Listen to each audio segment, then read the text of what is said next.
Et bien le bonjour à tous et à tous mes petits pirates, j'espère que vous allez bien. Bon, je pense que je vous apprends rien, mais ces derniers jours ont été très attendus ou très craints pour les fans de One Piece. Bah comme tout le monde en ce moment, je me bute à la série de One Piece et je me suis dit bah c'est le moment parfait pour une face cachée de One Piece sur l'un des univers les plus riches et mystérieux. Même si tout le monde sur cette chaîne sait exactement où se trouve le One Piece. Je suis assis sur le trésor, Goldie Roger l'avait en fait caché sous son lit, cet enfoiré. Attendez, parce que n'empêche, je vous rigole, mais il y a un mec quand même qui m'a pris au sérieux. Il m'a dit source, point d'interrogation. C'était une blague, frérot. Ah, je dois faire quoi? Je dois ajouter des rires à chaque fois que je fais une blague? Prout, hein? Ouais, là c'est mieux comme ça. Hein. Bon, c'est un peu immature quand même, ils ont rigolé pour Prout. Hein. Voilà, il y a beaucoup de choses à dire, donc si vous kiffez, je ferai un épisode 2. Trêve de blabla, on est parti pour la face cachée de One Piece. Let's go. Les hommes de toute la planète s'aventurèrent en mer dans l'espoir de mettre la main sur ce fameux trésor.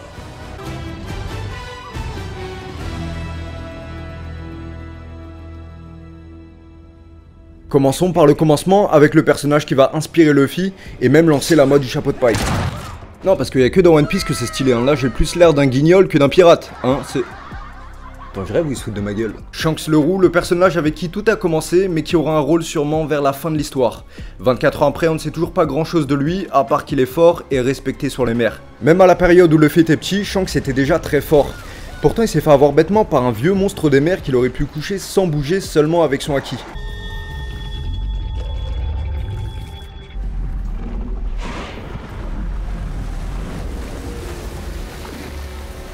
Comme s'il avait fait exprès de perdre un bras. D'ailleurs, on le voit voler dans la série, c'est dégueulasse, mais au moins voilà, ça va nourrir les poissons, c'est la nature. Ce n'est qu'un bras. Pas de bras, pas de chocolat. Même Barbe Blanche va lui poser la question, mais il dira pas grand chose, comme si qu'il s'en foutait un peu, pour parler plutôt de sa cicatrice à l'œil, mais ça on y reviendra un peu plus tard. Apparemment ça aurait été juste un moyen au créateur de montrer à quel point Shanks est puissant. On sait qu'il a tenu tête encore à corps avec Mihawk, le meilleur épéiste du manga à ce jour. Alors c'est déjà impressionnant, mais avec un seul bras. Donc imaginez ce qu'il aurait pu faire avec deux. Hop, petite erreur de ma part, j'ai dit que Shanks avait qu'un seul bras durant l'affrontement, alors qu'il avait encore ses deux bras. Petite rectification, il a atteint le niveau de Yonko avec seulement un seul bras. Évidemment Yonko qui veut dire empereur en japonais. Voilà, j'ai appris la langue ces derniers temps. C'est... Attends, mais il commence à me casser les couilles. Même si à l'heure d'aujourd'hui on l'a jamais vu se battre, j'apprends rien à personne en disant qu'il est très fort. Mais c'est là que ça va devenir intéressant. Ce que les pirates essayent de déchiffrer avec les poneglyphes donne des informations secrètes sur le siècle oublié, les armes antiques et la localisation de la dernière île, Locktail. Et là aussi où se trouve sûrement le One Piece. Non, encore une fois, il était pas sous le lit de Goldie Roger, c'était une blague. Et elle cache sûrement une vérité bien plus sombre qu'on le pense. Et si elle tombe entre de mauvaises mains, il est possible que le monde entre en guerre, qui pourra changer le monde à tout jamais. On pourrait penser que comme les autres, Shanks va essayer de découvrir la vérité, bah il est possible qu'on se trompe totalement. On sait pas encore officiellement quel est le vrai rôle de Shanks, mais si on réfléchit, il serait tout à fait normal qu'il soit déjà au courant de tout, et qu'il a sûrement le bras long. T'as compris, bras long, parce qu'il a perdu un bras, tu vois, c'est là que vous devez rigoler, hein. Voilà, putain, j'ai l'impression d'être baggy quand je fais ça.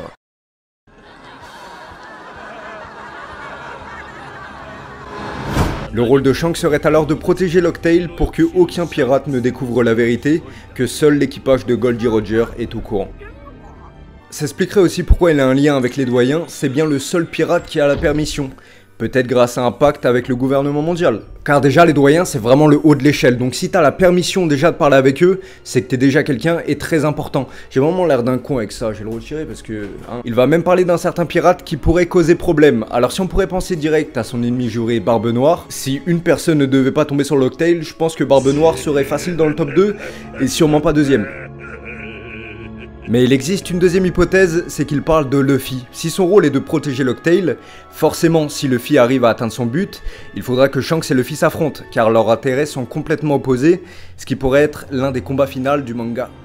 Eh bien, dans ce cas... Après évidemment, Barbe Noire aura sa place à la fin de l'histoire, d'ailleurs venons-en.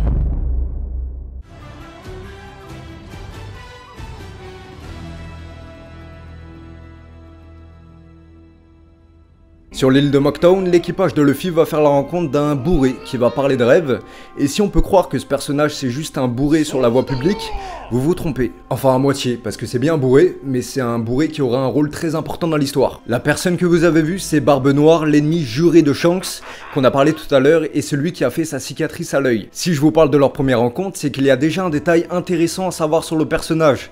Après son discours, Nami verra Barbe Noire comme une personne normale, bon, un petit peu sous alcool quand même, alors que Luffy et Zoro ont senti que cette personne n'était pas tout seul. Mais tu te trompes quand tu parles de lui au singulier. Quoi ? Ouais, Luffy a raison, ce type n'était pas seul.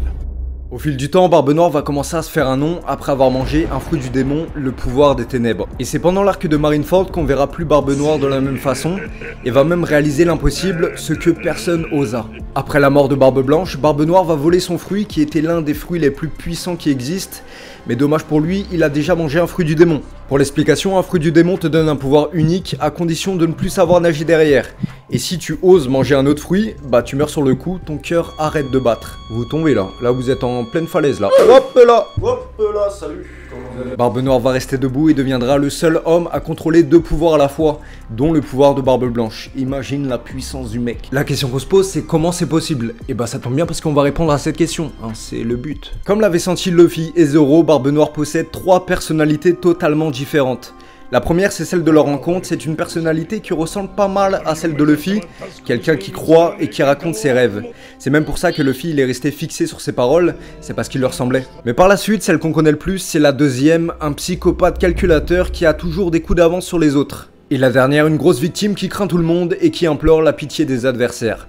Voilà, il l'utilise dès qu'il a pas le choix là. Ok, super, Barbe Noire est schizophrène, mais ça explique en rien comment il a mangé 2 fruits du démon. Et bah c'est là que tu te trompes mon ami. Avec la suite du manga, on a eu le droit à quelques infos concernant Barbe Noire, comme quoi déjà il avait un corps pas du tout comme les autres, et de 2 qu'il ne dormait jamais. D'ailleurs c'est pour ça que son emblème est représenté par 3 crânes, il a même 3 barbes différentes. Attends mais moi je galère à avoir une barbe pendant que lui il en a 3. Partage frérot. 3 personnalités, on peut donc comprendre qu'il a aussi 3 cœurs, et c'est la raison pour laquelle il a survécu en mangeant un 2e fruit du démon. Là je vous vois déjà arriver en me disant que s'il a 3 cœurs, il pourrait même se permettre de manger un 3e fruit, et là d'être quasiment invincible. Mais ce que vous oubliez, c'est que personne ne naît avec 3 cœurs, ça reste un humain, c'est juste qu'on n'est pas au courant de tout. Ça veut dire que Barbe Noire aurait déjà mangé un fruit du démon avant le premier qu'on verra, mais lequel du coup?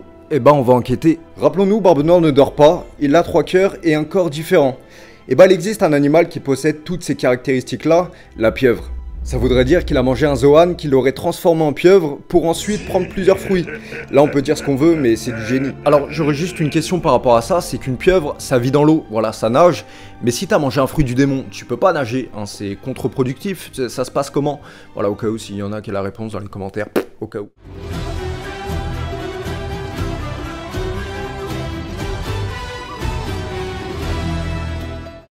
Dans One Piece, je vous dis menteur, vous allez directement penser à Usopp. En plus, il a un long nez comme Pinocchio, il est même né le 1er avril, d'ailleurs. Sa naissance était peut-être juste un poisson d'avril, devenu un petit peu trop réalité, je trouve. Usopp inventait des histoires pour les raconter à Kaya uniquement pour l'amuser.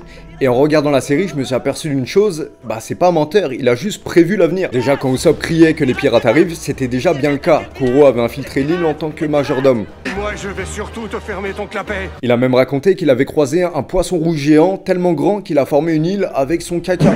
Quelle histoire à la con. En plus ça y est, ils entendent caca et rigolent. Bon, en vrai j'avoue c'est un peu drôle quoi. Et bah devine quoi, pas longtemps après ils croiseront un poisson rouge géant qui sera battu par 2 autres géants qui diront que l'île où ils sont, bah c'est sa merde. Il a dit qu'il a vu un dragon, c'est aussi arrivé sur Punk Hazard beaucoup plus tard. Même qu'il a rencontré Cerbère le chien à 3 têtes, c'est aussi arrivé sur l'île de Thrillerback. Tout est vrai. Qu'il avait 8000 adeptes qui le considéraient comme un dieu vivant. Alors c'est difficile à croire, mais ça arrive sur Dressrosa. Tous les nains et les jouets qui sont redevenus humains, c'est grâce à lui. Et il valide ses propos. Sans faire exprès bien sûr, ça reste tout Usopp, mais il sera considéré comme un dieu pour eux. Et si vous le croyez pas, même sa prime le prouve. Mais ce qui est intéressant, c'est qu'il y a encore beaucoup de dingueries qu'il a dit, mais qui sont pas encore arrivées dans le manga. Alors soit c'est des mythos, c'est Usopp, ou soit ça va arriver par la suite. D'après Usopp, donc valeur pas très sûre, il possède le Haki des rois comme Luffy. Alors même si on voit mal Usopp l'avoir, c'est pas impossible non plus. Le Haki des rois est quelque chose de inné, et Luffy a pris pas mal de combats avant de pouvoir l'éveiller. Mais vu qu'il préfère fuir que de combattre, ça fait que de retarder l'éveil de son Haki des rois, mais j'en suis sûr qu'il est beaucoup plus puissant qu'il en a l'air, il est juste trop sa peur décidée pour lui. Il a même dit qu'il était né sur l'île des snipers, alors qu'on sait très bien où Usopp est né. On l'a vu dans son histoire, on l'a même vu dans la série. Mais des théories disent qu'après la mort de Usopp, l'île où il a grandi se renommera l'île des snipers, en hommage à un héros parti trop tôt. Et que tout le monde sur l'île racontera les aventures du grand Usopp en tant qu'inspiration pour les futures générations à venir.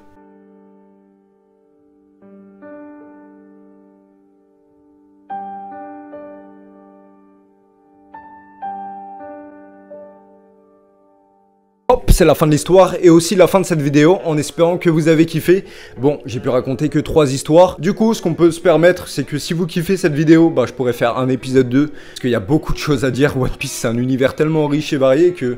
il y a beaucoup de théories qui existent. Je pense qu'avec toutes les théories, on peut faire facile 10 épisodes. Bref, en tout cas, si vous avez des suggestions, c'est dans l'espace de commentaires. Je lis et je réponds à tout le monde, bien évidemment. Si vous avez même des suggestions pour de prochaines vidéos. En tout cas, merci d'avoir regardé jusqu'au bout. Oula, j'arrive plus à parler.